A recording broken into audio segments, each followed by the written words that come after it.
Your Excellency, João Lorenzo, outgoing Chairperson of the African Union, Your Excellency, Giorgia Meloni, Prime Minister of the Republic of Italy, Your Excellencies, Heads of State and Government, Your Excellency, Mahmoud Ali Yusuf, Chairperson of the African Union Commission, Your Excellency, Antonio Guterres, Secretary General of the United Nations, Your Excellency, Madam Amina, Deputy Secretary General of the United Nations, former heads of state and government present, distinguished ministers, ambassadors, diplomats, ladies and gentlemen. I warmly welcome you to Ethiopia, a land where human origins are traced, where time is measured differently, where coffee was first shared with the world, a place where deep history, proven resilience, and bold ambition for Africa's future converge. Today, as Africa gathers at a defining moment, we recognize that our continent's most strategic asset is not only what we extract, but what we design, build, and govern. Progress is achieved when vision is translated into systems and ideas into lasting institutions. As we build on the African Water Vision 2025, we reflect on a simple truth.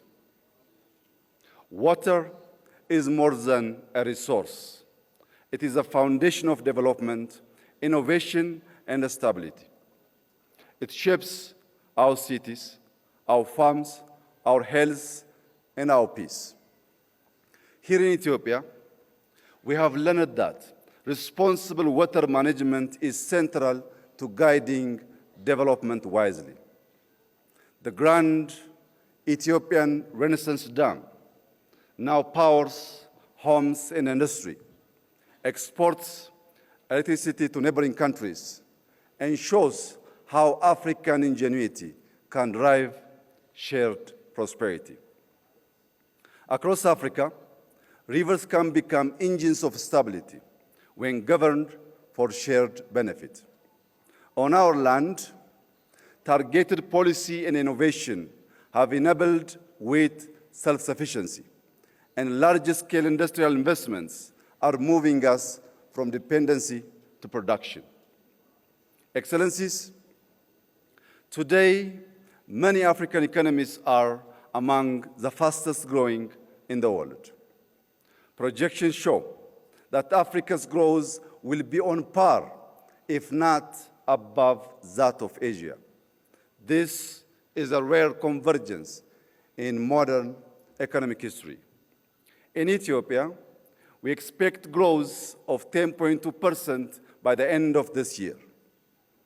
Over the next 25 years, we aim to move from a low-income economy to a globally competitive one, anchored in productivity, industrialization, innovation, and quality jobs. Yet, growth alone is not enough. Our greatest wealth is our people. By 2035, Africa will add more young people to the global workforce than the rest of the world combined. This demographic reality must be harnessed with purpose. Numbers alone will not deliver prosperity. That's why we are investing in maternal and child health, expanding early childhood education, and scaling school feeding programs. Every child must arrive at school nourished, ready to learn, and prepare to contribute.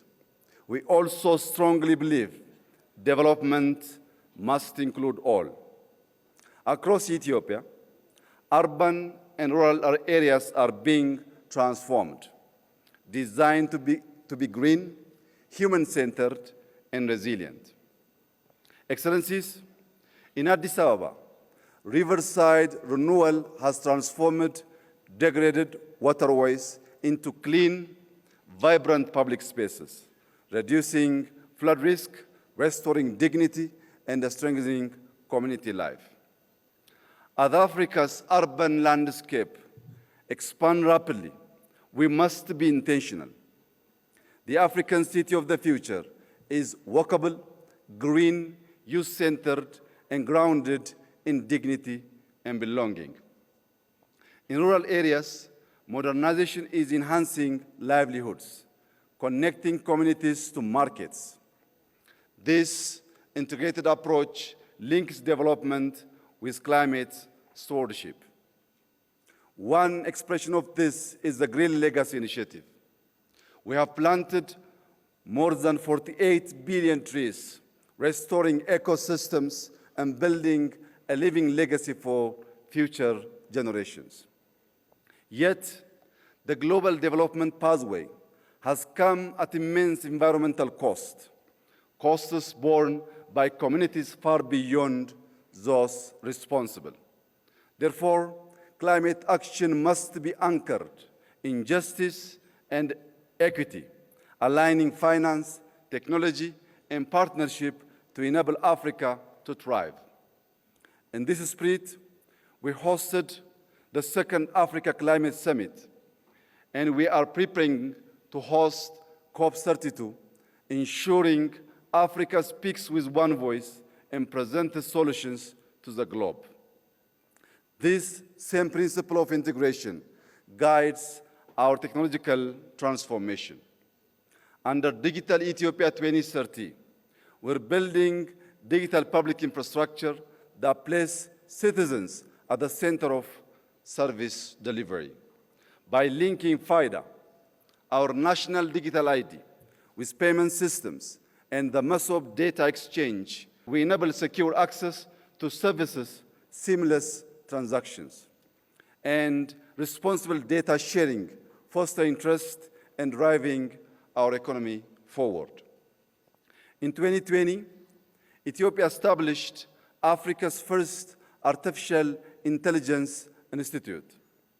Building on this foundation, we are preparing to launch an AI university anchored in the Ethiopian philosophy of Maddamar, synergy through purposeful collaboration. This institution will unite human values with machine intelligence, local context with global relevance, and scientific rigor with applied impact.